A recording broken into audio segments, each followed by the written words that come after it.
اس کائنات کی ہر مخلوق اللہ کے حکم میں پوری کی پوری جکڑی ہوئی ہے. انسان کو یہ تھوڑا سا اختیار دیا ہے. یوں تو انسان بھی پورا کا پورا اللہ کے حکم میں جکڑا ہوا ہے. نہ یہ اپنی مرضی سے آیا، نہ یہ اپنی مرضی سے یہاں رہ رہا ہے، نہ یہ اپنی مرضی سے یہاں سے جائے گا.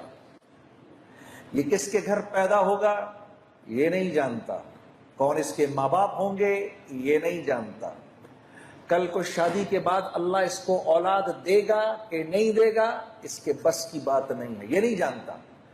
بیماری سے بچ جائے اس کے بس کی بات نہیں ہے، بیماری سے باہر نکل آئے اس کے بس کی بات نہیں ہے، موت سے بچ جائے اس کے بس کی بات نہیں ہے. تو یوں تو یہ بھی بالکل اللہ کے حکم میں جکڑا ہوا ہے، بس تھوڑا سا اللہ نے اس کو یہ اختیار دیا ہے کیونکہ اس کے ساتھ اللہ نے جنت اور جہنم کا معاملہ رکھنا ہے. اس کے ساتھ اللہ نے جنت اور جہنم کا معاملہ رکھنا ہے. یہی وہ اختیار ہے میرے عزیز دوستو جس کی بنیاد پر اللہ نے انسان کو باقی تمام مخلوق سے اشرف بنایا ہے، اور یہ اشرف المخلوقات کہلاتا ہے. صرف ایک یہ وجہ ہے، ورنہ تو دیکھو کتنا کمزور ہے. اپنی پیدائش کے وقت اس کو تو ہوش ہی نہیں ہوتا. اس کے برعکس مچھلی کا بچہ انڈے سے نکلتا ہے فوراً تیرنا شروع کر دیتا ہے، مرغی کا بچہ انڈے سے نکلتا ہے چلنا شروع کر دیتا ہے، بکری کا بچہ تھوڑی دیر میں کھڑا ہو جاتا ہے. یہ تو 6 سال تک ہوش میں نہیں آتا. جسم کا ایک ہلکا سا درجہ حرارت بڑھ جائے تو بیمار پڑ جاتا ہے، ذرا سا کم ہو جائے تو بیمار پڑ جاتا ہے، تھوڑی سردی زیادہ ہو جائے تو بیمار پڑ جاتا ہے، تھوڑی گرمی زیادہ ہو جائے تو تکلیف میں آ جاتا ہے. یہ تو بہت کمزور ہے. لیکن اللہ نے یہ جو اس کو اختیار دیا ہے یہ اس کے باقی تمام اللہ کی مخلوق پر اس کو منفرد کرتی ہے. پھر اللہ نے فرمایا فَأَلْهَمَهَا فُجُورَهَا وَتَقْوَاهَا. میرے بندے اس بات کو ذہن میں رکھنا کہ تیرے اوپر ہم نے اس بات کو الہام کیا ہے کہ تو صحیح اور غلط کے فرق کو سمجھتا ہے. یہ نہیں کہہ سکتے ہم اللہ کو ہمیں پتہ نہیں. کچھ چیزیں ایسی ہیں جو انسان جانتا ہے.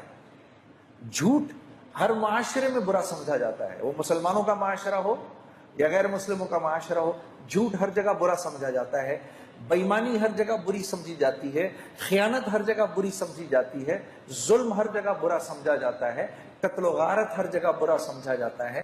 بالکل اسی طریقے سے ہر معاشرے میں سچ پسند کیا جاتا ہے، امانت داری کا مول ہے ہر معاشرے کے اندر، امن و امان ہر معاشرے کی چاہت اور پسند ہے، رحم دلی ہر معاشرے میں پسند کی جاتی ہے. تو اللہ فرما رہے ہیں فَأَلْهَمَهَا فُجُورَهَا وَتَقْوَاهَا. تجھے اتنا علم ہم نے دیا ہے، کل ہمیں نہیں کہنا، الہام کیا ہے. اور یہ کرنے سے پہلے اللہ نے 7 قسمیں کھائی ہیں میرے دوستوں. اللہ کو تو قسم کھانے کی ضرورت نہیں ہے، لیکن کیونکہ اللہ اپنے بندے کی فطرت کو پہچانتے ہیں قسم کھائی ہے. 7 قسمیں کھائی ہیں، زمانے کی اور وقت کی قسم کھائی ہے، کیونکہ اللہ جانتے ہیں میرا بندہ وقت کی اس کے ہاں قیمت ہے. ہم نہیں کہتے میرے پاس وقت نہیں ہے، تو اللہ جانتے ہیں کہ وقت کی اس کے ہاں قیمت ہے، تو قسم کھائے وَالشَّمْسِ وَضُحَاهَا وَالْقَمَرِ إِذَا تَلَاهَا وَالنَّهَارِ إِذَا جَلَّاهَا وَاللَّيْلِ إِذَا يَغْشَاهَا وَالسَّمَاءِ وَمَا بَنَاهَا وَالْأَرْضِ وَمَا طَحَاهَا.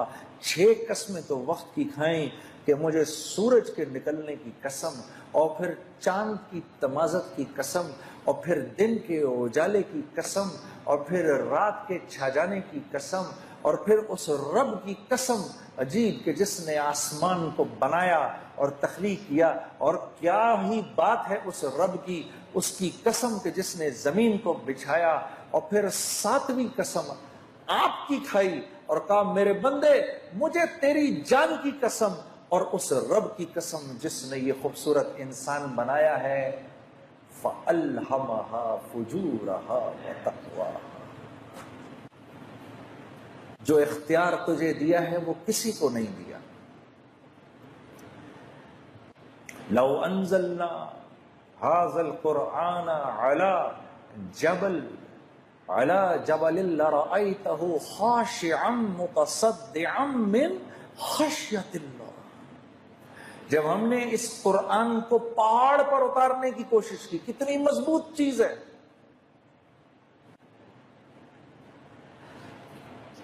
یہ اس پہاڑ کو وہ ہوا نہیں ہلا سکتی جو آگ کو بجھا دیتی ہے، جو سمندر کے پانیوں کو لے کے چلتی ہے، وہ آگ بھی وہ ہوا بھی اس کو اپنی جگہ سے نہیں ہلا سکتی، بڑے بڑے زلزلے بھی پہاڑ کو نہیں توڑ سکتے۔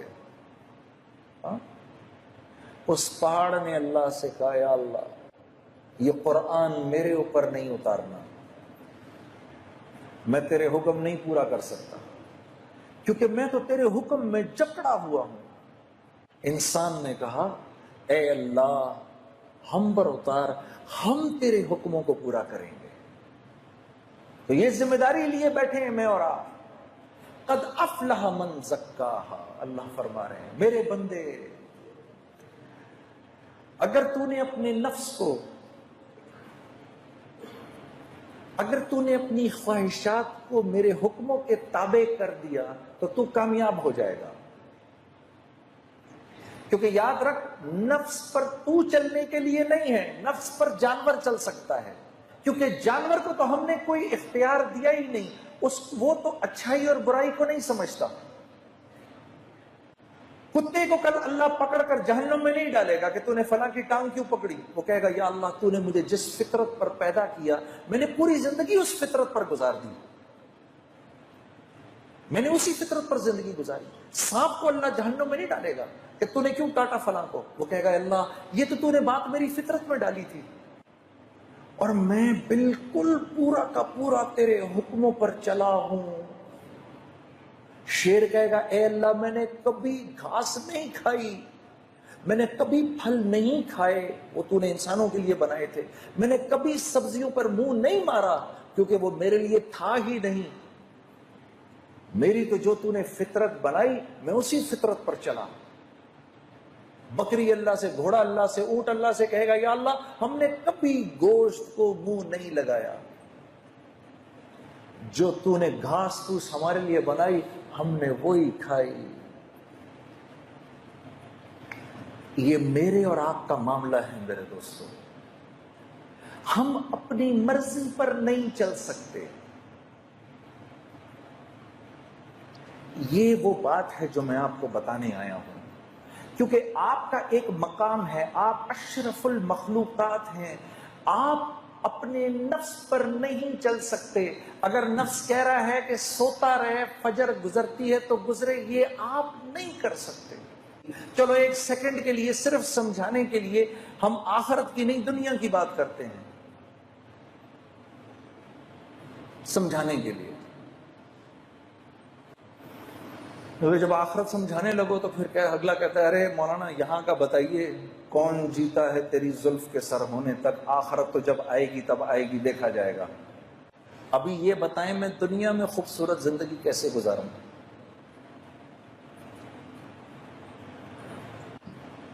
کل کراچی ایئرپورٹ پر جب میں یہاں آ رہا تھا تو ایک بھائی میرے پاس آ کے بیٹھ گئے، ہم مسجد میں نماز پڑھنے لگے تھے تو وہ میرے پاس بیٹھ گئے، مجھے کہنے لگے مجھے بتائیں میں دنیا میں ایک خوبصورت زندگی کیسے گزار سکتا ہوں۔ میں نے کہا میں اگر آپ کو یوں بتاؤں اور اگر آپ میری بات پر عمل کر لیں تو آپ یقین کریے کہ اللہ رب العزت کی ذات، اس کی یہ منشا ہر وقت کی منشا ہوگی کہ آپ کی زندگی ایک خوبصورت زندگی بن جائے۔ اور جس کے لیے اللہ رب العزت طے فرما لیں کہ اس کی زندگی خوبصورت ہوگی، ساری کی ساری کائنات مل کر اگر اس کی زندگی کو خراب کرنا چاہے، اس کو پریشان کرنا چاہے تو نہیں کر سکتی۔ اور اگر اللہ یہ فیصلہ فرما لیں کہ نہیں یہ نافرمان ہے، اس کی زندگی میں اس کو ہم خوف اور غم کا لبادہ پہنائیں گے ہی، 7 ارب انسان اگر مل کر آپ کی زندگی کو خوبصورت بنانا چاہیں تو نہیں بنا سکتے۔ اس کو کہتے ہیں لا الہ